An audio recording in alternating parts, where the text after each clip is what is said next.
আসন্ন দুর্গাপূজা উপলক্ষে এবারও ভারতে ইলিশ রপ্তানি অনুমোদন দিয়েছে বাংলাদেশ বাণিজ্য মন্ত্রণালয়।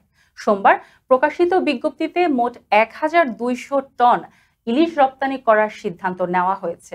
আগ্রহী রপ্তানিকারকদের আবেদন জমা দেওয়ার শেষ সময় ১১ সেপ্টেম্বর ২০২৫। প্রতি কেজি ইলিশের রপ্তানি মূল্য নির্ধারণ করা হয়েছে ১,৫২৫ টাকা। গত বছর দুর্গাপূজার সময় ৩,০০০ টন ইলিশ রপ্তানির অনুমোদন দেওয়া হয়েছিল, যদিও পরে ২,৪২০ টনে কমানো হয়।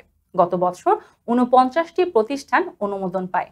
এবছরও বাণিজ্য মন্ত্রণালয় আবেদনকারীদের থেকে হালনাগাদ, ট্রেড লাইসেন্স, ইআরসি, আয়কর ও ভ্যাট সার্টিফিকেট, বিক্রয় চুক্তিপত্র এবং মৎস্য অধিদপ্তরের লাইসেন্স সহ প্রয়োজনীয় সকল দলিলাদি জমা দিতে বলেছে।